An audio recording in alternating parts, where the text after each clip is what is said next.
Hello, this is a tutorial for how to take a model from Blender through Unity and UniVRM into VSeeFace, which is a puppeteering program which allows you to essentially have your face control an avatar on screen like the one you are seeing speak currently. Let's get right into it. What you will need is, of course, Blender. I'm using Blender 2.9 something. Blender 2.8 will work just as well. Presumably, lower versions of Blender would also work, but the hotkeys and everything, like the complete UI, will be different. So I would recommend that if you're on anything below 2.8, upgrade.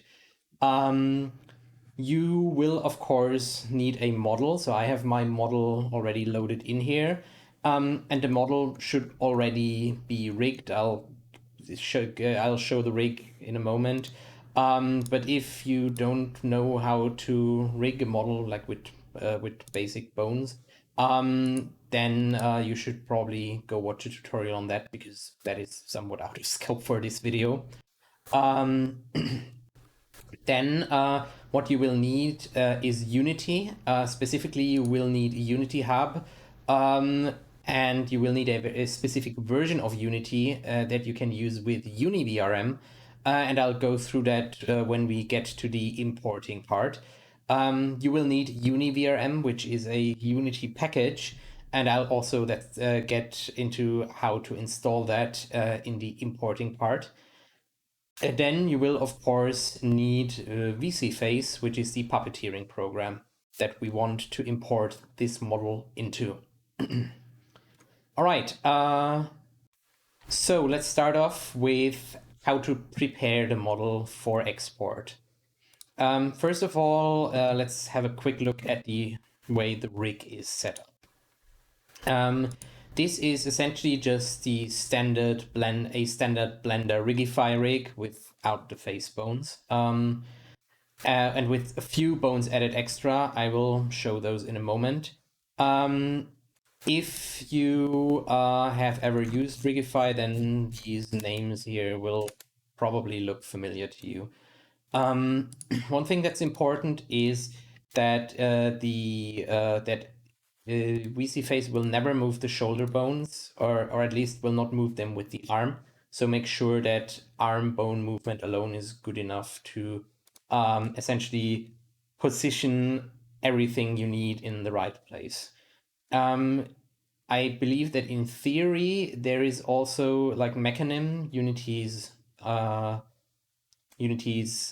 bone animation system also supports corrective shape keys in some way, but I am not familiar with how to use those, and I don't know whether they export into VRM.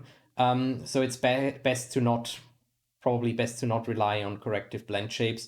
Just try to get this approximately right. And in the actual model, as you can see, unless you have a leap motion, there will not be much arm movement anyways, so this is perfectly fine. Yeah, so here, this is, as I said, this is a standard rigify rig. Nothing special here.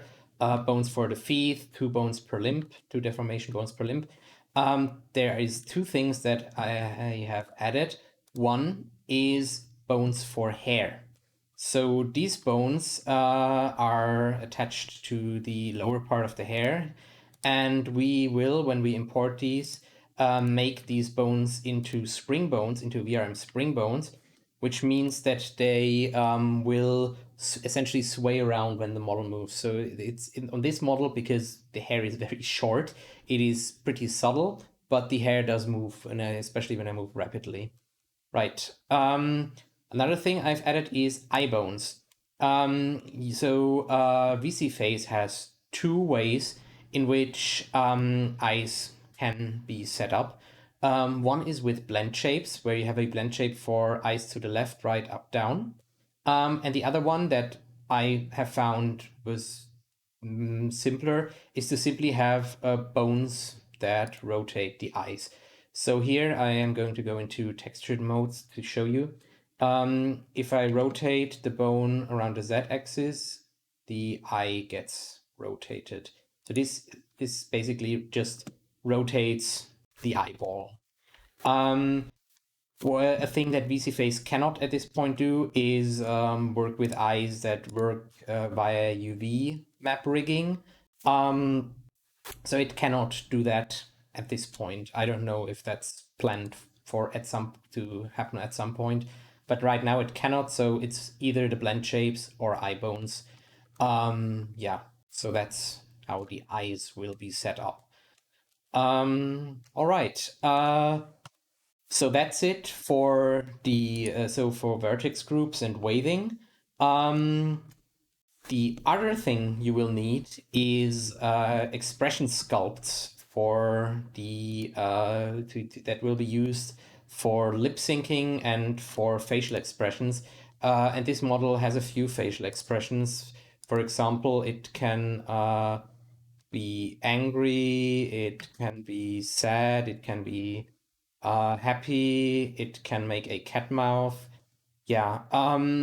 So for all of these expressions, you will have to prepare blend shapes, and I will show you how to do that and what the gotchas here are in a moment. Right, so for the blend shapes, here is the shape keys I've set up. I will go through all of them and give you the reasoning why they exist in a moment.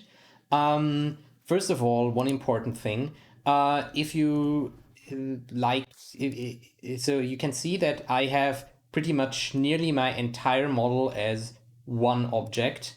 But one thing I've done is I have split out the face specifically, and the shape keys are only on the face.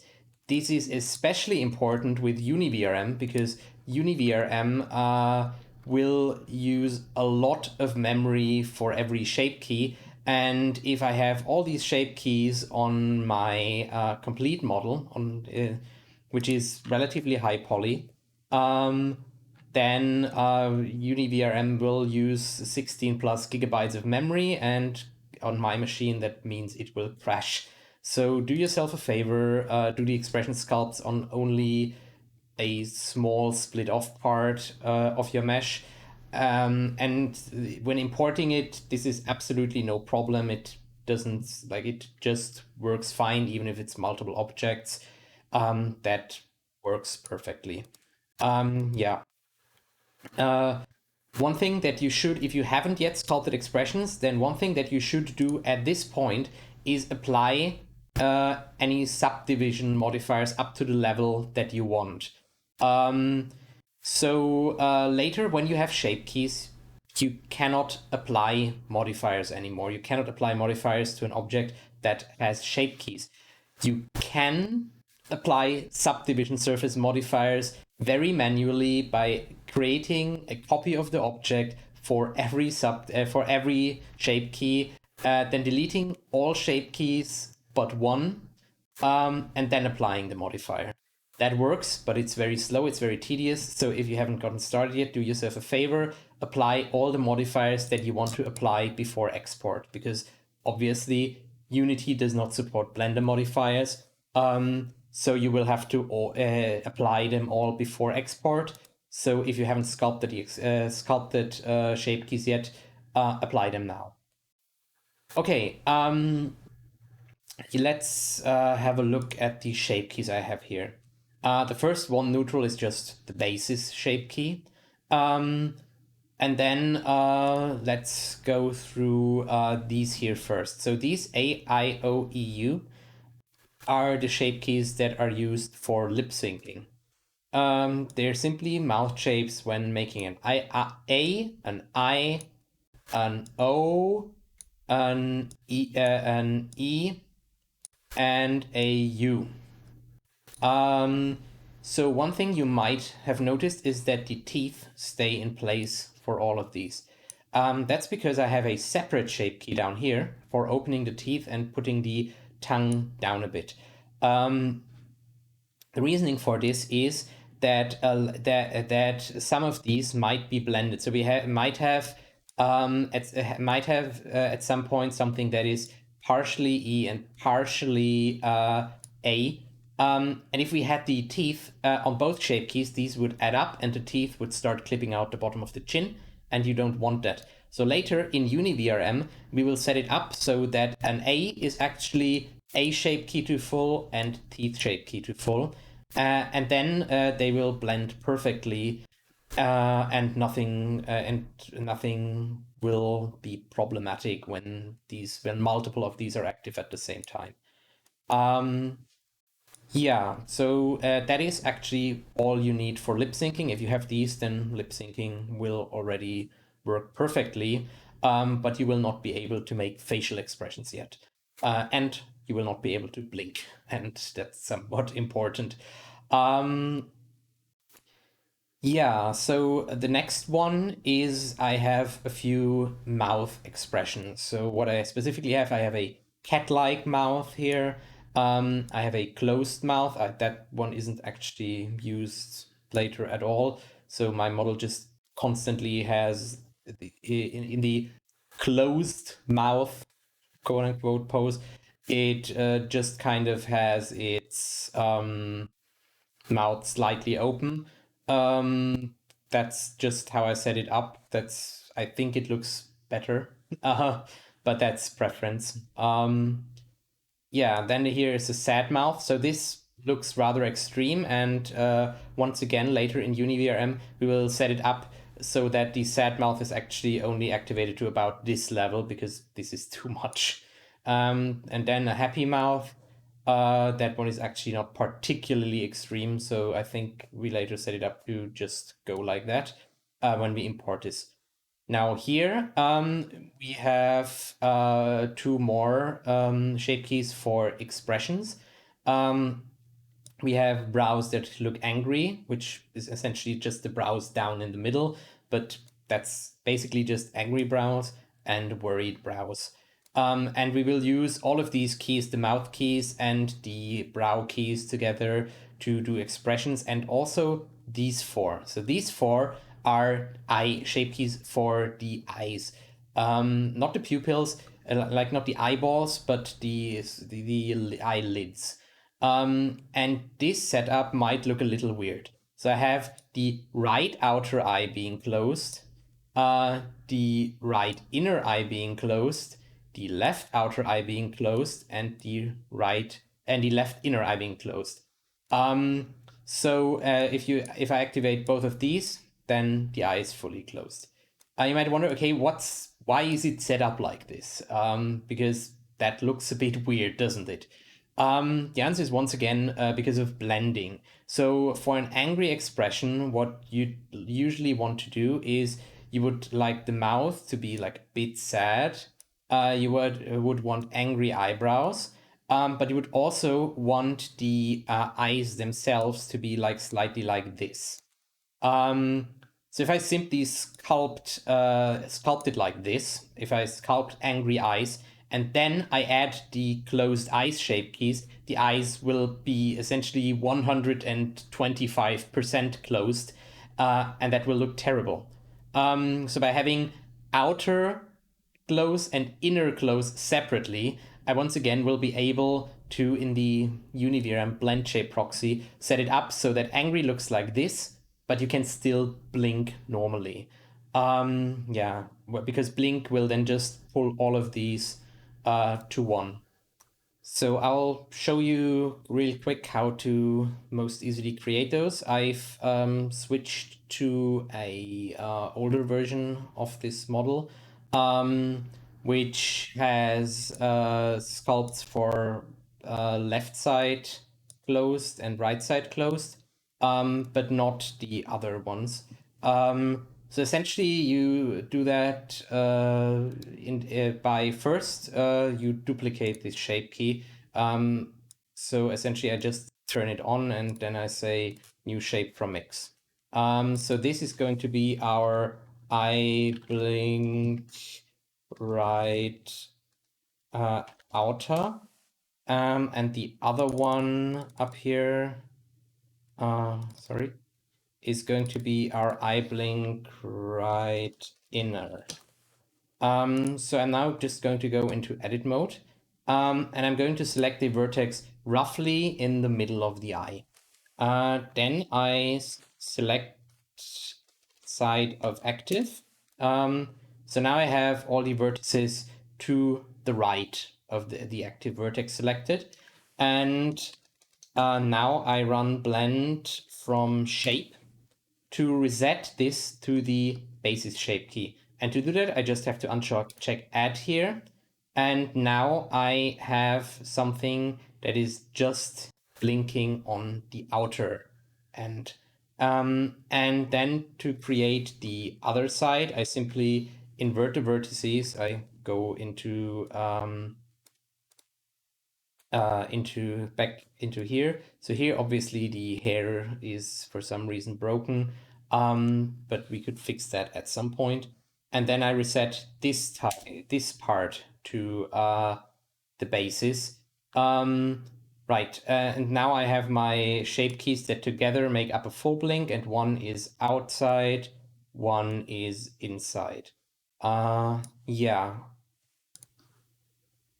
Back to the newer version of the model, where we have all these shape keys properly set up, and we also don't have any weird hair issues. That is just about it for preparation from the Blender side. If you currently, one more thing is, before we export, is we will be using the FBX format, and the FBX format has no real concept of textures, or at least Unity will not import these textures. So if you have the textures packed into your blend file, now would be a good time to unpack them so that you can later import them into Unity. Yeah, but all that's left to do really is to take this model, probably delete everything from your scene that you don't really need, so that you have just the model in here. I also have like no lights. If you do have lights, they will import into Unity and it will look a bit weird. Yeah, so just get rid of everything so that you have just the model, and then you just press File, Export, FBX. The scale should probably be 1. And the settings should be mostly default.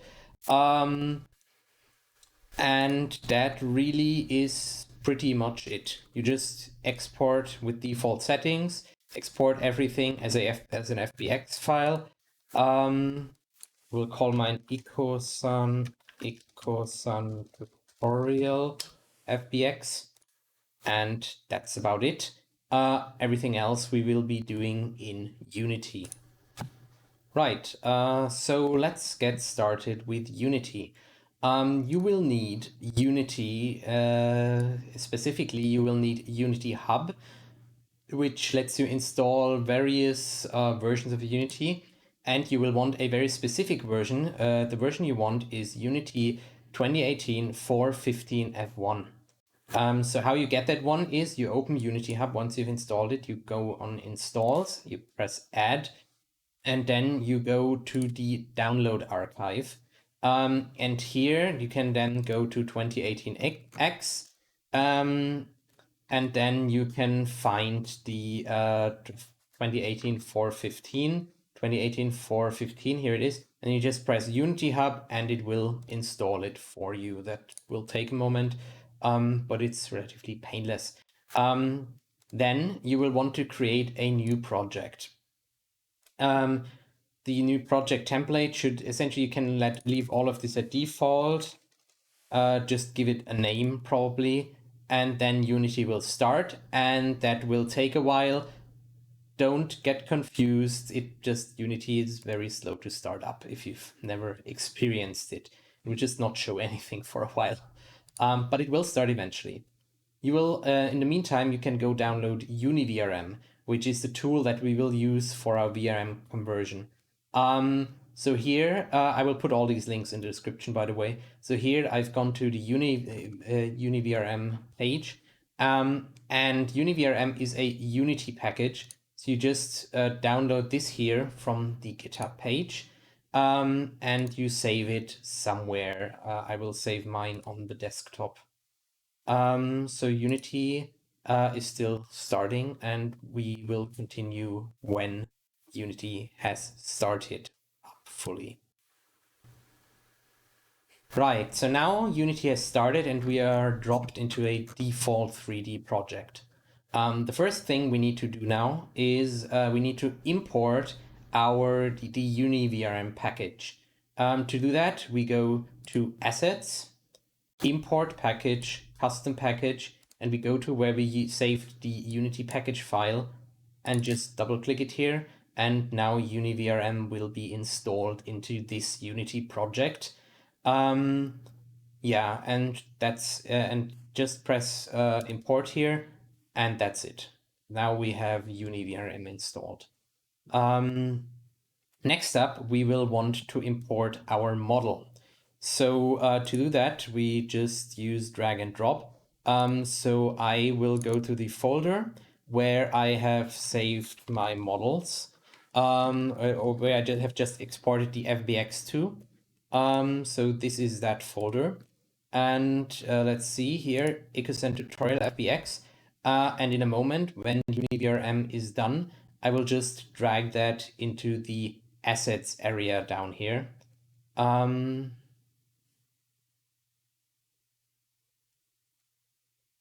Here we go. So here's the FBX file. Where's the tutorial one? There we go. So I just drag that in here, and now it is being imported. So it will take a little moment. So before you continue, you have to set some things up here. First, let's start with the model tab. Here you don't actually, here there is some things you should change. The blend shape normals when imported by Unity or when calculated by Unity tend to get kind of messed up. And I found that it is best to simply disable this. So essentially just set blend shape normals to none. Everything else can remain the same. Then for the rig, you need to tell Unity that the rig that is in this model here, that the armature is a humanoid one. So select humanoid here, press apply, and then in a moment you can press configure to test if everything is working. But if you have the bones set up like I have, so essentially basically rigify names, then Unity should automatically basically get everything right. So here we can see the model. I pressed configure. And if I go to settings here, I can just move the model around a bit and see if everything's working. So you can actually see that there I have some sort of issue here still.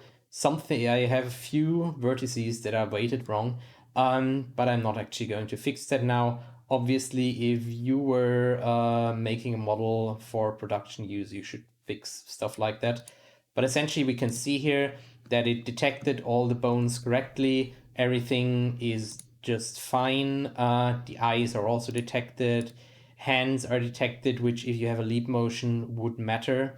But generally, the rigging works just fine. So now after you've checked that, you can just press done here. You don't actually need to change anything here. So now comes the next step, which is a slightly, no, wait for it. Now we also need to look at materials. So here we have the materials, and for the materials to properly work later, you have to press extract materials here. Just make a new folder, call it materials or something. It doesn't really matter. It's just where it will be storing the materials.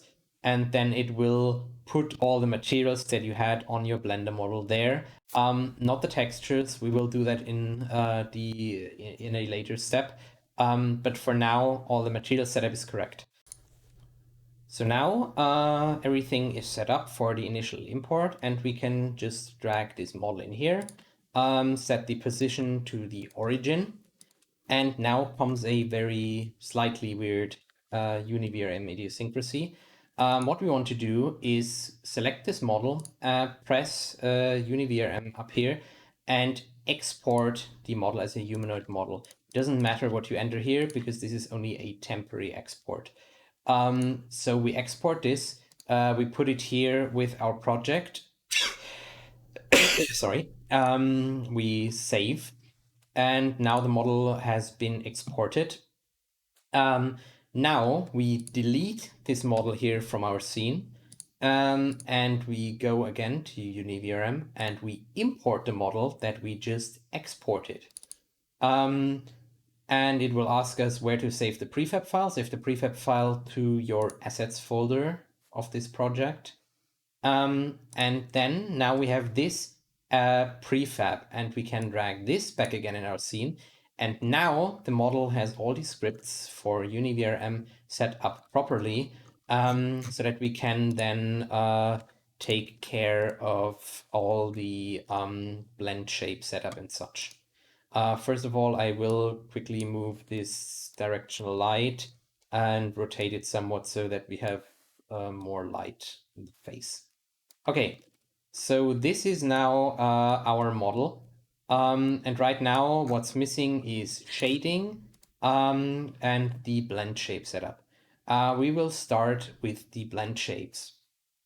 So to set up blend shapes for different expressions, you click here on blend shape avatar, double click on the asset it selects, and it will throw you into this screen. So what you see up here is all the blend shape clips that UniVRM knows about.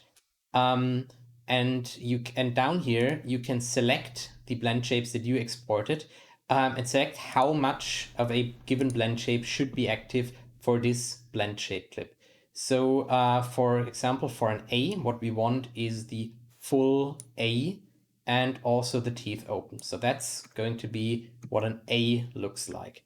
For the eye, similarly, we will want the eye on full and the teeth open.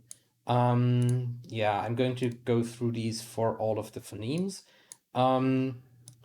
And since we're doing it like this, later when different phones are blended, it will look perfectly. It will look good instead of having the teeth in weird positions or something. Right. Then blinking, that's the 2-eye blink. For that, we will want all of our eye blinks at completely maximum, so eyes both closed. And then to support single left and right eye blinks, you will need blink L and blink R, which have just the left eye closed and the right eye closed. By default, VSeeFace links the eye blink, so it always blinks with both eyes. But you can also set it to allow single eye blinks for winking and such. Although the winking isn't detected very well right now, although that is a thing that the developer is working on actively. So maybe soon VSeeFace will be able to detect blinks. Look down, left, right, and up. It would be eye blend shapes for the pupils. We are not using those since we are using eye bones. VSeeFace will use the eye bones if they're present. So if you are going to use blend shapes for the eyes, and then make sure not to have eye bones. Yeah, what's left is the expressions. So let's start with joy. For joy, I simply want my mouth to look happy, so I will simply drag this completely up. Now, angry is going to be slightly more complicated. As I said when we were going through it in Blender, I want a bit of sad eyes. I want the eye insides to be a bit down, so slightly angry. And then I also want the brows to look angry and probably not full because that's also a bit extreme. So that is now our angry expression. And once again, this will blend perfectly with blinking because of the way it is set up. Then for the sorrow, for the sad expression, we want the sad mouth, maybe a bit more extreme, but not fully because otherwise it looks too strong if you do. Then we want the eyes to, the eye outsides to be a bit droopy, so like this. And then we want our worried eyebrows, maybe also not completely maximum. And that's our worried expressions. Then the fun expression. So for me, the fun expression is the cat mouth. But of course, you could like put anything there. You could put like a wide open laugh. Just make sure that all of these work together with your phonemes so that you don't have any weirdly far open mouths or such. You can, of course, also, there is nothing that says you cannot use the phonemes in your expression. So since I want the mouth to be slightly open for this one, actually, I will drag the A up a bit. So now this is my fun expression. And that is everything for the blend shape setup. Next, let's set up the spring bones. So for spring bone setup, you will want to click the little arrow here to open up your model, and the spring bone setup is under secondary here. Here you can essentially set bones to be spring bones. You can set how stiff the bone is, which is how much it wants to stay at its original position, how much it is affected by gravity. And for these values, I don't really have any good suggestions for how to figure them out, except maybe look at models that exist or play around with them a bit. I'm using, for the model that you can see right now, these values: 0.05 stiffness, gravity power 0.1. So now we need to actually add the bones. And to do that, we just put them here into the root bones. So expand the root bones, set the size to 1. Then you get here 1 element. And then here in your armature, find your hair bones or whatever else you would like to sway around with movement. Where are they? And just drag them here. One thing that's important is you could, of course, set this here to 3 and drag all your hair bones in here. Like I have 3 hair bones. I could use hair L, hair right. But that will look a bit weird because then they all have to move together. So I found that it is better to just add multiple spring bone components here. You can just press add component and then search for spring here, and then you can add spring bones. These will get the same settings, except they will be using different bones. So I'm just going to copy the settings over here. And then we will use, we will cancel, sorry. Ugh. I accidentally went to somewhere. Okay, so we will also set the size to 1 here. And then just drag the bones in. So hair L goes here, and hair right goes here. So now we have the spring bone setup is essentially complete, and you can test this somewhat by pressing play. So this will set Unity into play mode, then going to scene here, and then you can select your model and move it around a little. And you can see the hair is swaying back and forth, so that means we've done it correctly. Yeah, so that should work just fine. And then remember to exit play mode again, otherwise Unity will start acting really weirdly. Okay, so what is left is only one thing, and that's material setup. So let's go through the material setup. So to start off, you will want to select the actual mesh. So I have here 2 meshes here. I have the body and the face. The face is the one with the morphs. But it doesn't matter which you select. Just when you edit the material in one that's referenced in both, it will, like the edits will affect both. So let's go through different cases that you might encounter. First of all, the shader you will want to use. You will pretty much in every case want to use a shader from the VRM here, and ideally probably the mtoon shader. That is a generic toon shader. And it does pretty much everything that you need it to do. It supports outlines, and so that's what we will be using.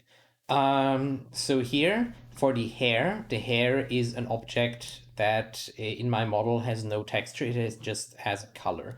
So it was imported with some sort of color, but it isn't quite right. So here there are two colors. There's the lit color and there's the shade color. And I will now just select a lit color that looks correct to me. And then for the shade color, I will select something dark and gray. So essentially, this is what the shaded version will look like. So here, maybe it might be better to just select this, set this to completely white instead of the gray, the yellowish Unity uses. But in VSeeFace, you can also change the lighting setup somewhat. Just keep in mind, this is not how it will, quite how it will look in VSeeFace. In VSeeFace, you will not have like the world lighting. You can also turn the world lighting off somewhere in Unity, but I don't actually quite know where. Right, let's get back to the material setup. We started with the hair, and so this will be our shade color, and we will have to copy this shade color to many objects later. So it is probably a good idea to add it as a swatch by clicking here. Yeah, let's continue. The earrings are similar. They also only have a color, so we just need to go to here, set the mtoon shader, and then set a color that looks correct. And same thing for the shade color. And now we can just use the swatch that we just set up. Yeah, glasses frame and glasses front. Glasses frame is once again the same, just the color. We select the color that is correct for our model in the mtoon shader, and we use the gray for shade color. Now the glasses front actually has a texture. The texture isn't a very interesting one, but it does have one. So before we continue, we will have to actually get our textures over here. So I'll just create a new folder, call it textures. And to import our textures, all you have to do is go to the texture, to wherever you saved your textures, you select them all, you drag them over here, and there they are. You can also see I have normal maps for a few parts, and we'll also be using those. So Unity is now importing. So now we have all the textures here, so we can get right back to it. So this is the glasses albedo texture. We once again switch to the mtoon shader, and to apply this texture, we just go over here, drag the texture in here, and it's applied. Now you cannot, now this still looks black, and that's because this color is multiplied onto the texture. So to fix this, we just set this to white, and now white multiplied by our texture is our texture. So that's correct. And for the shade color, as usual, we need to use our gray. So the tights have both a normal map and gosh darn it. So the tights have both a normal map and a texture. No, but yeah.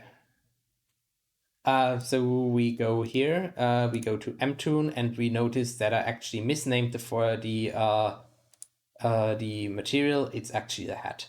So here we use the hat albedo texture. Once again, set this to white. And now comes something that is a bit different.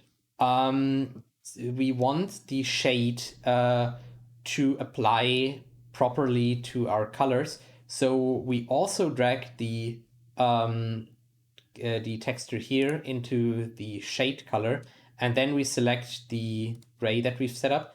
And remember, this is multiplied onto your texture, so now we can see the shaded area here, and it looks correct. Next up is the shoes. No, actually the tights also have a normal map. So let's import the normal map. Once again, we just drag it in here. And now Unity will tell you, hey, this is not marked as a normal map. I'm importing this as colors. I shouldn't be doing that. So you just press fix now and it will fix that for you. So now we have the normals applying correctly here. And here you can change, here you can change how hard the shadows are essentially. So here they are very soft, here they are very hard. I found that 0.9 default value is actually a really good choice, so probably just leave this at default. And now we just have more of the same. Here we have the shoes. Shoes, we go to VRM, mtoon, we drag the albedo texture in here, we drag the albedo texture in here, we set this to white, we set this to our gray. Then for the then this is the actual tights. So once again, VRM, mtoon, drag it in here, white and slightly darkened. And oh, of course, here we want the shoes normal map. That's down here somewhere. Fix that now. And we want the actual tights to also have a normal map. And apparently that already was marked as a... Did I import the correct one? Oh, maybe I imported the wrong one up here. Huh, that would be interesting. So let's... I suppose the head doesn't actually have a normal map, so if you are an idiot like me, you can just click here and press delete, and then it will delete it. Okay. Yeah, continuing on. We have the gloves. The gloves here, I have the... So once it... gosh darn it. Body. The gloves, we once again want the VRM mtoon shader. We have the gloves here for the lid color. We also have the gloves for the shade color, except here it's our darkening gray again. And then for the arms, now we will have something different. We still want the mtoon shader, but the arms are skin. And skin has subsurface scattering. Of course, now the toon shader does not support proper subsurface scattering. That's just like, that would also be kind of weird. So what we do instead is the following. First of all, we select a skin tone that matches the rest of our model. Later we might have to adjust this a tiny bit to match our face texture, but this seems roughly correct. And then for the shade color, instead of using a gray, we will use a reddish color. So so basically we will do it like this. So now it looks like we have some sort of subsurface scattering going on here. Now it's very hard to see right now, but if I change the light direction somewhat, then it will be... So here you can see, like now, the skin doesn't look gray. So if we used the gray here, the skin would look weird and zombie-like and dead. So if you're importing a zombie model, then maybe use a gray here, or if you have an alien, you probably know best what that looks like. But generally, for skin, you will want to use a different shade color than for the rest of your model, because skin is translucent. Yeah, let's go back here. Continuing on with the same principles. I think actually the arms actually have no texture, but they do have a normal map. So we will just import this here, mark it as a normal map, and now the arms have slightly cleaner normals up here. Right, then here I have something called metal parts. This is the stuff down here. Once again, the mtoon shader, and that's pretty much that's pretty much it. You can think I like it better when it looks slightly like this. And then nothing special, you've seen this before. Now here we have the face, and now it gets more interesting again. We select our toon shader and we put the face in here, and once again in here. We set this to white, so as before. So now we can see, okay, I made this a bit too dark, so I'll quickly go back here and make it a bit closer. There, pretty sure that's it. Yeah, but then now, of course, for the face, we also want our shade color to be the like this red that we selected here. So I'll just copy this over for him, or actually I could just add a swatch. And then in the face, we select this as our shade color. So now we have the same thing for the face. So maybe it's actually a bit, like maybe this red is a bit extreme, but like for your model, you can just tweak it to look just right. And then the face also has a normal map. Drag it in here, let Unity fix the normals up, done. So now comes, I think, the most interesting part for me, which is the dress here. So the dress has a few things that other parts don't have.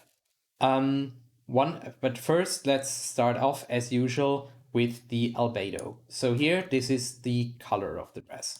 Once again, pull this to white. So now this is what it looks like. So usually we would now just set the shade color to gray. But the dress texture has skin parts. It has parts that are skin and parts that are not skin. So we have to be slightly more clever than that. What we will be doing is we will make a texture that contains the shade color for every part of the dress. So that has the appropriately darkened parts for both the skin and the dress. To start with that, we go to our textures folder again, and we open our skin texture. So this is our skin texture. I will edit it with GIMP. You can use Photoshop or whatever. Basically, any halfway competent graphics editing tool will do. So surely it will open very soon, maybe. Yeah, here, okay. So here we have our dress textures. You can see here's the skin parts, and here's the not skin parts. To create our new version, we start off by selecting the skin. So here we use the select by color tool. I just click on the skin and that's our skin. And then I like to grow it by 1 or 2 pixels depending on your resolution. So now we have all the skin selected. We also have some parts here selected. That's maybe not quite right. So I will quickly undo. I will quickly deselect them here. But now we have only the skin selected. So now I create a new layer, fill it with transparency. And on this, we will do the skin color, the shaded skin color. So remember what I said, the color in the back gets multiplied on. So all we need to do to get the right color is we need to go to Unity here. We go to a material where we've set everything up properly for the skin, such as the arms here. We take this color, I'll just take the hex code, we'll copy it over to our graphics editing program. We go in here, paste that here, now we have the correct color, and we fill this up, fill the whole selection. And then we set the layer mode to multiply. Though actually, no, never mind. For the dress, we don't need to multiply because we just set this color directly. So So for the skin, we just set it like this. However, for the rest of the dress, we start here again with transparency. We invert the mask, and now we select the other color, or we will select our gray. For example, here we have that gray. Copy that over, put it in here, fill it up, and then select the mode and set it to multiply. Now this is appropriately darkened. Then we can export this as let's call it dress shade. And now once this is exported, we drag it into Unity, and then we can pull this, we can take this and put it here into our body material as the shade color. And now all we need to do is set this to white as well. And there we go. That's it. Now we have the same color, but yeah. Yeah, that's actually, like, that's it. That's done. Okay. Right. Now, what's missing here is two more things. I have a normal map for the body part. So here we have the normal map. Fix that up. And then then the body also has an emission part. So to get that right, we can simply use, so I have an emission mask that is essentially like that's white wherever there is emission. So I take that and I put it into the emission component here. And then I can select which color I would like my emission to be. And I want it to be green and green here, green. And then maybe not quite so bright because we already have something here. So now when like this will now appropriately shade. Right, okay. So that's that, and that is pretty much it for material setup. Let's quickly check. Oh no, we still have the eyes to do, and the tongue, and the teeth. Right, okay, so I selected the other object here because it will only show you the materials that are actually on that object. So the teeth and the tongue are relatively simple. Teeth are white and are shaded like the other objects. Tongue is red and is shaded just like the other objects. Technically, the tongue, of course, also has subsurface scattering, but it's not actually particularly visible inside the mouth. And it's basically always in shade anyways. Right, so that's the tongue and teeth. And then for the eyes, it's pretty much business as usual as well. You go here, VRM toon. Here I have my eye texture. I have separate materials for the eyes, but they use the same texture. But the setup is basically as before. Just drag everything in, set it up like every other material, and then we will be done. Right here, one texture, two textures, there and there. So now we have our model shaded. We have the blend shape setup. We have the spring bone setup. And that means that we are basically ready to go. So now we can do our final export. And to do that, we do the same thing that we did earlier for the temporary export. We go to we select our model. We press VRM, UniVRM, export humanoid. And now here you should probably put something sensible. like what the model name is, what the model version is, who you are, and then contact information, etc., etc. Just all set up all the metadata. You could also put a screenshot here. Like you can just take a screenshot in VSeeFace, for example, and just select that here. Like it lets you select any of these. Yeah, and then you just click export, put it somewhere where you will find it. I will put it into desktop in my VSeeFace folder. Here it is. And I will just call it Ecosystem Tutorial VRM. And that is it. Now you have successfully prepared a model, and now we can test it in VSeeFace. So right now, VSeeFace is being used to drive the model that you can see on screen. I will now go back. So here is what VSeeFace looks like, and I will now basically go to avatar selection. And now I can just press add avatar. I can browse to where I put my model just now, this VRM model, and I can add it. So here we have Ecosystem test, and here she is. Yeah, and I can just select her, and now I've switched to the version of this model that I've just created. And that's pretty much all of it, except for how to get this into OBS.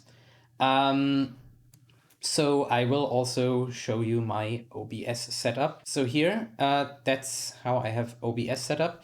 So here inside of VSeeFace, first of all, there's various settings you can adjust, but most of the tracking should just work. If the avatar isn't quite in the center, you can just look straight up and reset the camera position. How to control camera and such, you can just look at the manual. You can actually put the lights around if you hold control and drag the left mouse button, so you can do different lighting.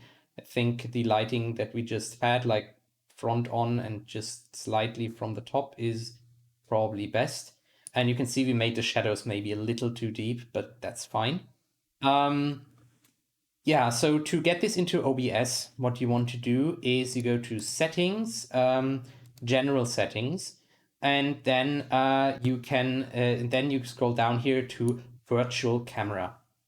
You enable the virtual camera. It is of course already enabled for me because I'm currently using it.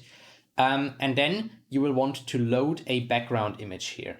And specifically, you will want to load a transparent background image. And conveniently, if you download VSeeFace, and I will put the URL for that in the description as well, it already comes with just a basic transparent PNG. So you just load that in here. And now the background here of the exported camera will be completely transparent. And inside OBS, so I'll quickly disable the VSeeFace source here, and I'll recreate it from scratch so you can see. So inside OBS, what you will want to do is add a new source to your scene, and the source you will want to use is a video capture device. So we create new, we call it VSeeFace 2. And the device you will want to use is the VSeeFace camera. So right now, okay, you can already see it, but it has a black background. To get the background to transparent, what you want to do is select a resolution FPS type custom, select a resolution of whatever the option is, and then set the color range, the video format to ARGB. And now it is actually using the transparency from the webcam. So now you have a transparent avatar, and you can just position it however you would usually position sources in OBS. And that is pretty much it. That's all you need to do to get a model completely from Blender into VSeeFace. So I hope that this was useful for you, because I didn't really have, when I was doing this, I had to figure a lot of it out myself, and Actually, the developer helped me out. VSeeFace helped me out a lot with how to get it like this. Yeah, so I hope you've learned something, and that you will have fun with your now newly rigged model for VTubing. Okay, goodbye. Have a nice day.